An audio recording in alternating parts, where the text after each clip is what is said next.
자, 오늘은 창세기 4장 1절 이하입니다. 교독을 하겠습니다. 아담이 그의 아내 하와와 동침하며 하와가 임신하여 가인을 낳고 내가 이르되 여호와로 말미암아 등남하였다 하니라. 그가 또 가인하고 아벨을 낳았는데 아벨은 양치는 자였고 가인은 농사하는 자였더라. 세월이 지난 후에 가인은 땅의 소산으로 제물을 삼아 여호와께 드렸고 아벨은 자기도 양의 첫 새끼와 기름으로 드렸더니 여호와께서 아벨과 그의 제물을 받으셨으나 가인과 그의 제물은 받지 아니하신지라. 가인이 몹시 분하여 안색이 변하니 여호와께서 가인에게 이르시되 내가 분하여 어찌 안색이 변하면 어찌되느냐. 내가 선을 행하면 어찌 낯을 들지 못하겠느냐. 선을 행하지 아니하면 죄가 문에 엎드려 있느냐. 죄가 너를 원하 너는 죄를 다스릴지니라. 가인이 그야와 아벨에게 말하고 그들이 들었을 때 가인이 그야와 아벨을 쳐죽 여호와께서 가인에게 이르시되 내와 아벨이 어디이냐. 그가 이르되 내가 알지 못하나이다. 내가 내 아우를 지키는 자니까 이르시되 내가 무엇을 하느냐. 내 아우의 핏소리가 땅에서부터 내게 호소하느니라. 땅이 그 입을 벌려 내 손에서부터 내 아우의 피를 받았은즉 내가 땅에서 저주를 받으리니 내가 밭을 가라도 땅이 다시 그 효력을 내게 주지 아니할 것이요 너는 땅에서 피하면 유리하는 자가 되리라. 가인이 여호와께 아뢰되 내 제물이 지기가 너무 무거우니이다. 주께서 오늘 이 지면에서 나를 쫓아내시옵소서. 내가 주의 배웁지 못하리니 내가 땅에서 피하며 유리하는 자가 될지라. 물은 나를 만나는 자마다 나를 죽이리라. 따라갔지요. 여호와께서 그에게 이르시되 그렇지 아니하다. 가인을 죽이는 자는 벌을 7배나 받으리라 하시고 가인에게 표를 주사 그를 만나는 모든 사람에게서 죽임을 면하게 하시니라. 아멘. 자, 제목을 같이 한번 읽겠습니다. 시작. 제3의 관점에서 가인과 아벨 보기. 네. 제가 요즘 그 인간관계라고 하는 주제로 시리즈 설교를 하고 있다는 것을 알고 계실 텐데요. 자, 그리고 인간관계 가장 원만하고 가장 실제적이고 가장 아름다운 관계는 제3의 관점으로 유지해 가는 거다. 이게 이제 제 대답입니다. 그러나 사실 뭐 이거는 제가 만들어낸 답이라기보다는 바이블에서 이제 힌트를 얻어서 제3의 관점이라고 하는 이름을 붙인 것에 불과합니다. 자, 그런데 자, 이 제3의 관점이 무엇인지 자, 오늘 다시 한번 개념을 확실히 붙잡고 오늘 본문을 좀 확인해 보겠습니다. 자, 지난주 설교 마지막에 보여드린 이 도표로 설명을 해드리겠습니다. 자, 오늘 본문에 이제 이 가인과 아벨이 나오잖아요. 일반적으로 표현하면 가인과 아벨을 나와 너와의 관계 이제 이렇게 표현할 수 있겠죠. 이제 이 관계가 일방적인 되어서는 안 되겠죠. 주고받는 이 쌍방 관계가 돼야 기본적으로 원만하게 유지되고 이제 그러려면 서로가 서로를 인정하는 자세. 그래서 제가 이걸 다른 말로 다양성. 그러니까 이제 비록 두 사람이죠. 우리 여러 사람을 상대하니까 다양성을 존중하고 인정할 줄 알아야 한다. 그러니까 내가 상대나 상대의 의견을 존중하거나 인정하지 않으면 상대도 나를 존중하거나 인정해주지 않겠죠.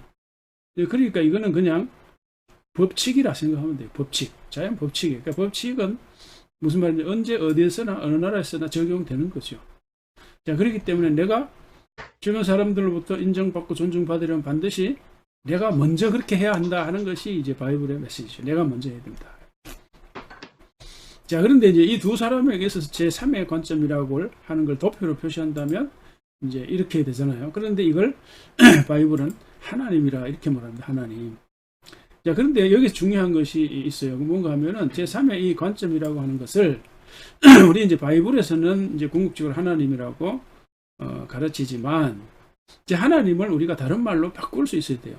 하나님을 다른 말로 바꾸는 것을 두고 뭐 하나님을 부정하는 거다, 뭐 불경제다 그렇게 생각하면 안 되지요. 하나님 물론 하나님대로 계시는 거니까. 그러나 우리가 왜 그렇게 바꾸어야 하냐? 그 이유가 뭔가 하면은 이 말과 인격 때문에 그렇습니다. 말하자면 이제 하나님이라고 하는 분이 이제 실제로 계시잖아요. 여러분 어떻게 생각하실지 모르지만 저는 하나님의 실제 혹은 실체를 믿습니다. 그러니까 동시에 하나님의 말씀이 있는 거예요. 하나님의 뜻이 있는 거예요. 하나님의 인격이 있어요. 그러니까 저와 여러분들도 똑같은 논리예요. 그 나라는 실체가 있고 동시에 내가 뱉어내는 말이 있는 거예요. 내가 생각하는 의견이 있고 주장이 있는 거예요. 이거 하나님도 마찬가지예요. 자, 그래서 이게 바로 굉장히 중요한 관점인데 여기서 우리가 한 가지 반드시 기억해야 될 게 뭔가 하면은 하나님의 뜻과 주장이 바이블 안에만 있냐? 그것에 가면 오해죠. 대부분의 그리스도인들이 그렇게 생각할 경향이 있어요. 그렇게 생각하면 정말 기독교를 오해하고 바이블을 오해하는 겁니다. 왜 그래요? 하나님이 세상을 다 창조했는데 하나님이 창조한 세계, 자연세계잖아요. 거기에 뭐가 있어요? 뭐가 있을까요? 이게 자연법칙이라고 하는 게 있는 거예요. 자연법칙. 그러니까 자연법칙이 하나의 중요한 메시지예요. 왜 그래요? 우리가 자연법칙을 거슬러 살면 죽어요. 그 메시지죠. 그러니까 우리가 하나님이 바이블을 통해서만 우리에게 말씀한다? 이제 그렇게 생각하면 안 되는 거죠. 오해요, 오해. 그러니까 우리가 반드시 하나님은 이 바이블을 통해서도 말씀하지만 우리가 바이블 외에 말하는 자연세계, 자연 법칙이 있고 뿐만 아니라 이런 걸 두고 우리가 보편적 객관성, 왜요? 어느 나라에서도 작용되니까. 특히 또 인간 세계에도 하나님이 우리에게 말씀하시는 메시지가 있어요. 왜 그럴까요? 우리 인간은 하나님의 형상대로 지음받았잖아요. 비록 믿거나 안 믿거나. 예? 다 하나님의 형상을 본질로 가지고 있기 때문에 우리 인간이라고 하는 그 특성이랄까 본성에서 나오는 그 뭔가 있어요. 그게 우리가 뭐 도덕성이나 뭐 인격이나 이런 게 다 어느 나라 다 통하는 거예요. 예? 그래서 저는 이제 이걸 말하자면 이제 더 나은 방향 혹은 더 나아서를 이렇게 표현을 한 거. 왜? 우리 본성은 누구나 다 이걸 이제 원하잖아요. 발전되기를 원하지, 퇴보되기를 원하는 사람, 정체되기를 원하는 사람 누가 있어요? 다 더 나은 방향, 더 나은 세계, 오늘보다 내일이 더 낫기를 바라죠. 뭐 그것이 건강이나 경제적인 거나 뭐 인간관계나 뭐든지 간에 말이죠. 그리고 또 하나 중요한 이게 소명. 우리 같은 목사의 사명, 소명. 또 구태여 목사, 선교사 아니라도 다 요새는요. 1인 기업 한 사람은 다 소명을 얘기하고 비전을 얘기하고 다 그래요. 세상이 그렇게 바뀌었어요. 믿거나 안 믿거나 다 요새 이런 걸 추구하고 있어요. 내가 살아가는 삶의 보람이 뭐냐, 가치가 뭐냐. 이게 다 삶의 관점이죠. 그러니까 보람과 가치를 추구한다면 인간관계가 나쁘기를 바라겠어요? 예? 인간관계가 나빠가지고 어떻게 보람을 느끼고 가치를 느끼겠어요? 자기 삶에. 이게 다 제3의 관점이에요. 제3의 관점. 또 뭐죠? 그래서 이제 우리가 이 제3의 관점으로 나아가려면 반드시 메타사피엔스 정체성을 가져야 한다. 무슨 말입니까? 그러니까 메타사피엔스의 이제 핵심 원본가들은 나 자신을 객관적으로 바라볼 수 있는 능력, 그런 관점을 말합니다. 그러니까 나를 위해서 용서를 구한다. 누구한테? 나를 객관적으로 바라본다는 거죠. 왜? 내 잘못을 인정하는 거니까. 그래서 이게 이제 자의식이라고도 이제 말하는, 우리가 다 이제 메타사피엔스, 뭐 메타 아이덴티티 이런 걸 평소에 말을 안 써서 그렇지, 이 말이 어려워서 그렇지, 다 우리가 자 이렇게 살아가고 있습니다. 자, 그래서 우리가 제3의 관점을 의식하려면 반드시 이 메타사피엔스, 메타 이런 그 아이덴티티를 가져야 돼요. 의식적으로. 다시 말하면 자꾸 나도 모르게 내 자신을 객관적으로 의식해야 되는데, 그렇지 않으면 어떻게 될까요? 자기 틀에 갇히는 거예요. 자기 주장, 자기 의견 이런 게 갇히는 거예요. 자, 그러니까 자꾸 제3의 관점을 의식하고 의식적으로. 안 그러면 우물란 깨구리가 되고 진영 논리에 빠지는 거예요.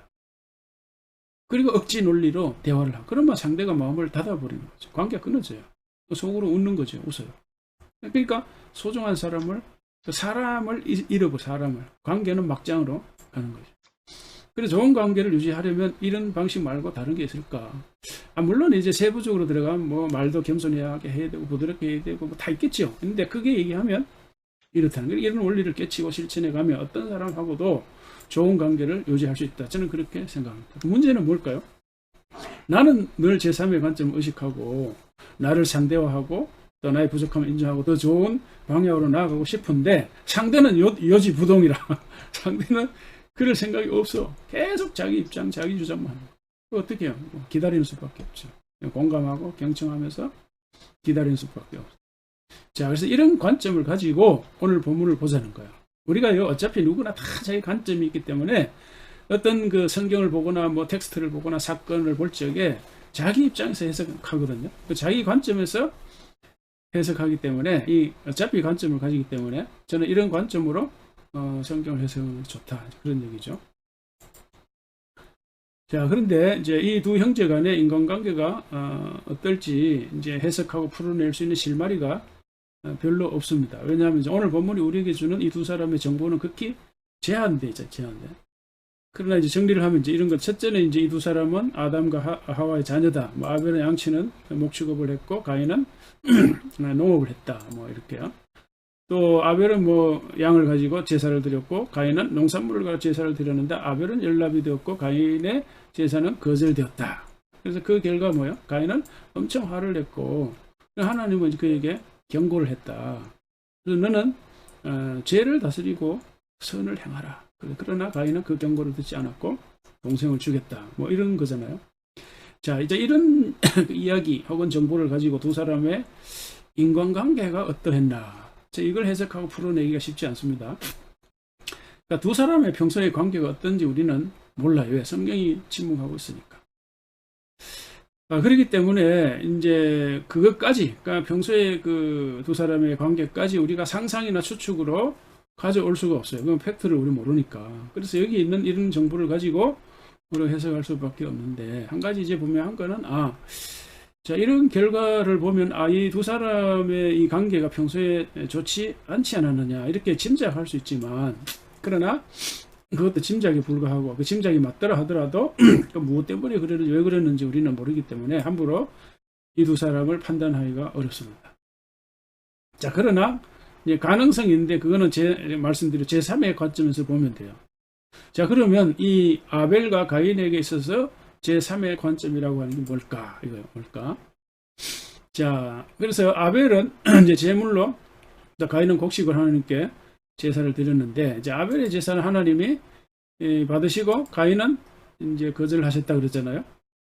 그런데 왜 하나님은 아벨의 제사를 받으시고 가인의 제사는 거절하셨을까?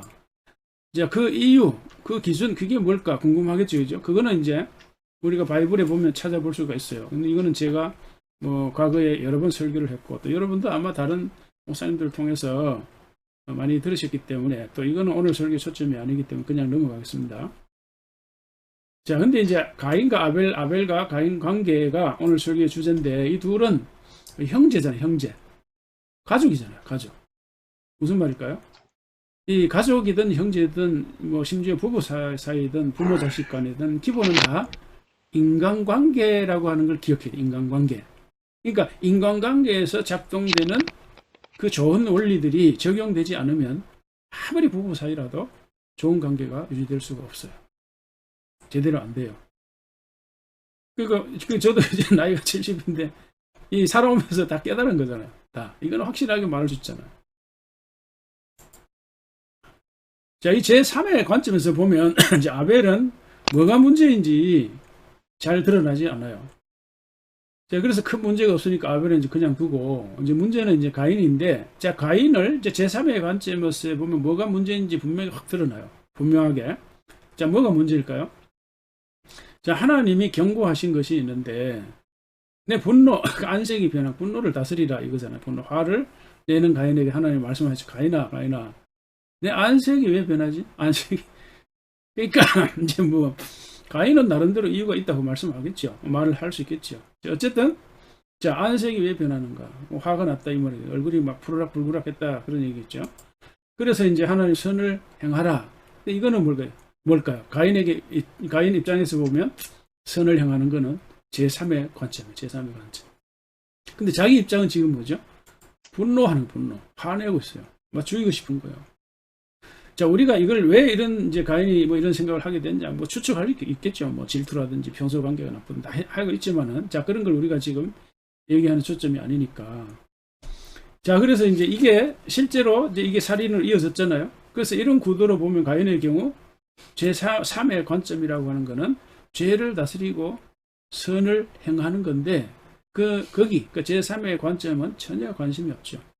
결과적으로 우리가 보면. 그래서 계속 자기 입장을 따랐어요. 그게 뭐죠? 분노하고 화를 내고 그걸 키우고 결국 동생을 쳐 죽이는 끔찍한 결말에 이르렀습니다.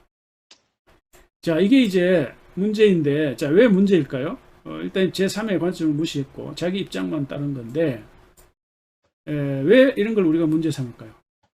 그 자체도 나쁜 거지만 결과가 안 좋잖아요. 자기는 뭐 결과가, 어떤 사람이라도 결과가 좋기를 원하지 나쁘기를 원하는 사람 누가 있겠어요. 그런데 사람의 행동이라고 하는 게 그런 이성적인 생각하고 똑같이 행동하지는 잘 않잖아요. 그리고 어쨌든 가인이 자기 입장을 따라서 행동을 취했더니 이 동생을 죽이는 결과가 왔고, 그 결과가 굉장히 가인 자신한테도 엄청 안 좋았어요. 왜 안 좋았을까요? 그렇게 하고 나니까 엄청 불안하고 두려워하는 거예요. 본인 자신이.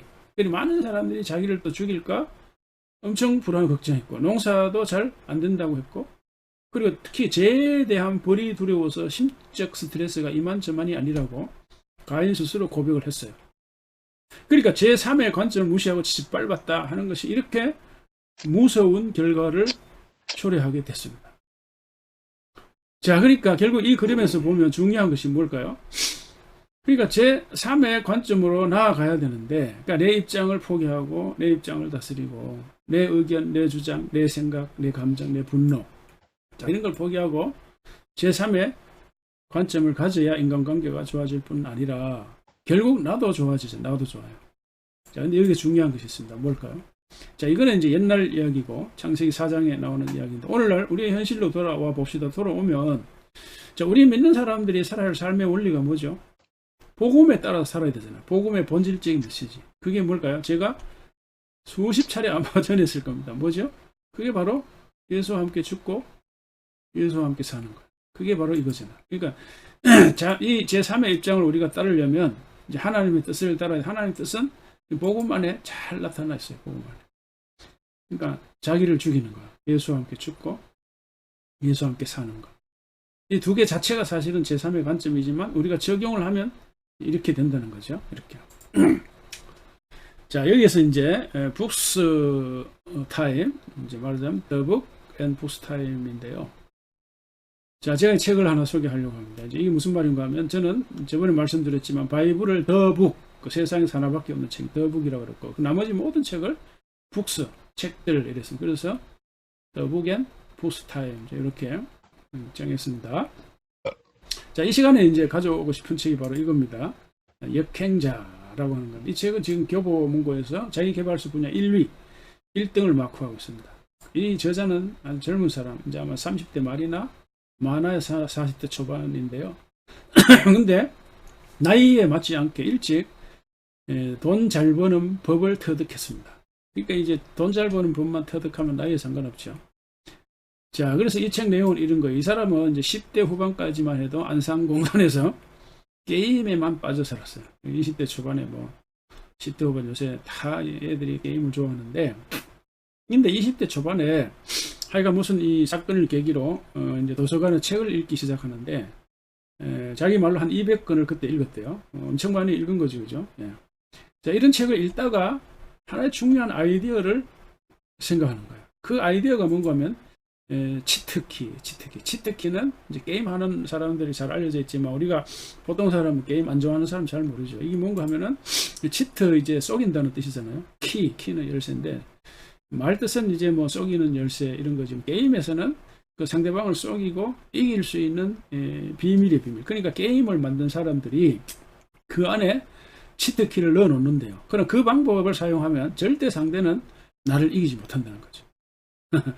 자, 세상이 재밌잖아요, 그죠? 예, 그래, 근데 이제, 이 치트키 방법만 알면 반드시 이 게임에서 이기는 건데, 근데 이제 이 친구가 이 치트키 요걸 평소에 자기가 이제 뭐 늘 하던 거니까, 200권을 읽었으니까 이 게임의 치트키하고 인생하고 연결이 된 거야. 다시 말하면, 인생에도 치트키가 있구나. 그러니까 책을 읽고 깨닫는 인생. 그래서 요새 젊은이들 사이에 내 인생 치트키, 이게 이제 유명합니다. 자, 이 친구가 발견한 인생 치트키가 뭔가, 이 책에서 말하는 거 이제 7단계입니다. 7단계 이렇게요. 자, 그러니까 무슨 얘기인가 하면은 이 자기가 이제 공부를 해보니까 이 하위, 그러니까 경제 생활에서, 경제 영역에서 하위 99% 삶에서 상위 1%로 올라갈 수 있는 비법을 이렇게 7단계로 정리했다는 거예요. 그러니까 이대로 하면 경제적 자유와 시간적 자유를 얻는다라고 주장하는 거예요, 이 사람이요. 그래서 자신이 이제 북트레일러를 통해 7단계를 이제 반복해 밟아가 역행자가 되고 상위 1%로 올라간다, 이렇게 주장했는데, 이 책 한번 읽어볼 만합니다. 자, 저는 이제 이 단계를 다 지금 말하고 싶은 건 아니고, 이 친구가 말하는 핵심 메시지예요. 이 책에서 말하는 핵심 메시지가 이거예요. 운명과 본능의 지배에서 벗어나라 하는 거, 벗어나라. 자, 이 본성과 유전자, 우리 인간 누구나 다 본성이 있고 유전자가 있잖아요. 근데 그런 본성과 유전자를, 그런 성향을 거슬러 살아야 한다는 거예요. 그러니까 그런 구체적인 방법을 이제 22가지 제시를 하는 건데, 그래서 이제 이 말을 이제 좀 쉽게 풀면은 이런 이야기입니다. 자, 우리 사람은 누구나 이제 본성이 있잖아요. 유전자가 있습니다. 그러니까 그 인간은 누구나 다 본성과 본능 혹은 그 유전자 그 특성에 따라 살아가는 경향이에요. 대부분의 사람은 그렇게 살아요. 저도 마찬가지. 그래서 이 친구가 본능에 따라 사는 삶을 순리자라 그러고, 그걸 거슬러 사는 사람을 역행자라 이렇게 정의를 해요. 우리가 보통, 그러니까 이제 보통 평소에 하던 안 하던 짓을 하면 이제 이 사람 죽을 때가 됐구나, 그렇게 생각하는 사람도 있잖아요. 근데 이제 이 책의 핵심은 그거예요. 그 평소에 안 하던 짓이 뭘까? 이 제자가 주장하는 책을 읽으라는 책을. 책 읽는다는 게 쉽지 않죠. 우리나라 독서 인구가 OECD 국가 중에서 최하위라 그래요. 1년 가도 책 한 권 안 읽는 사람이에요. 1년 가도. 자, 그러니까 그 최하위인 이 사람이 하는 말이 투 전략을 얘기하는 거예요. 하루에 2시간 책을 읽고 2시간 글쓰기를 하면 2, 3년만 계속 하면 경제적 시간적 자유를 얻는다 하는 거예요. 근데 이런 걸 우리가 보통 평소에 하는 사람이 그리 많지 않죠. 그러니까 이런 거 하고 싶겠어요? 우리 본성은 이런 거 하고 싶지 않죠.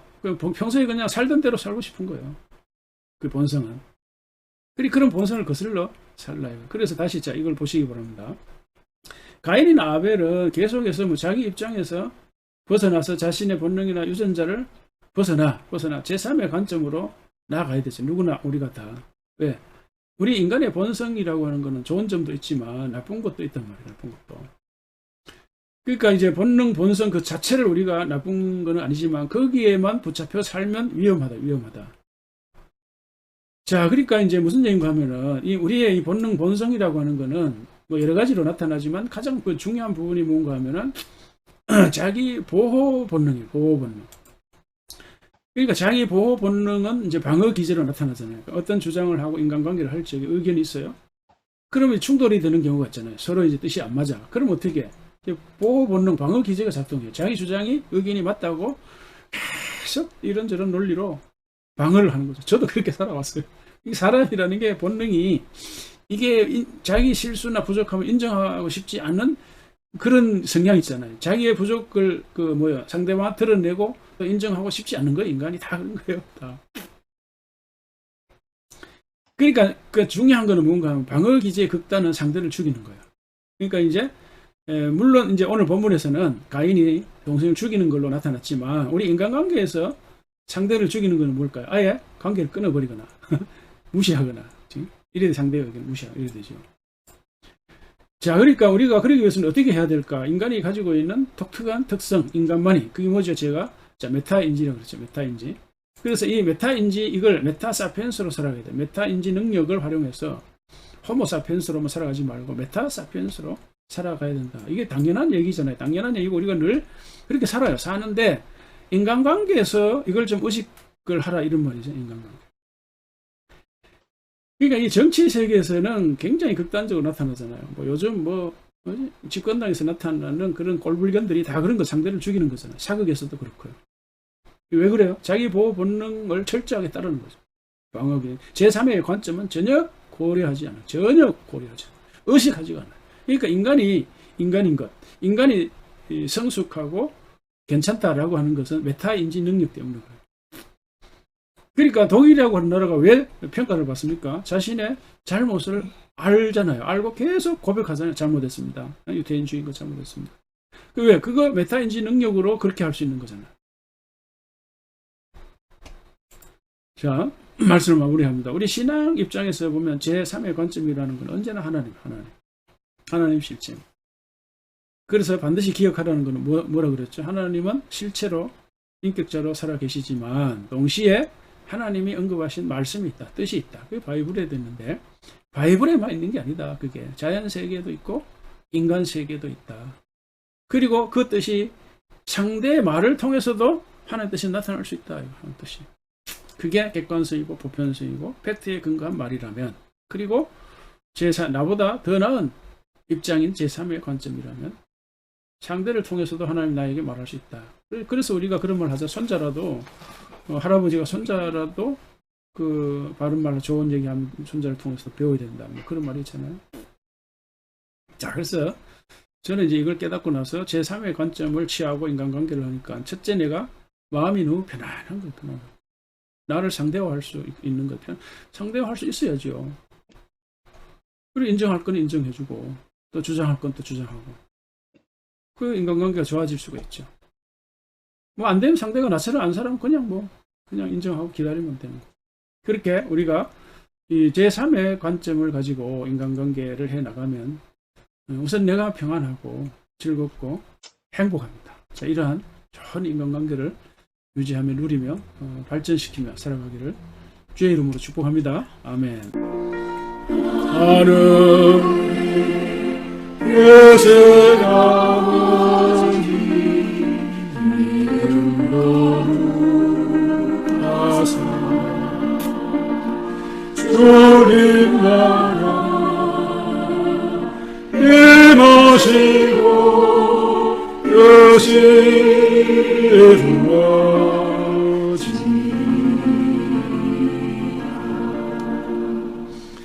일용할 양식 주시고 우리들의 근죄 다 용서하시고 오시기를 미련하시고 악에서 구원하소서. 에게 주의 나라 주의 만세 주의 영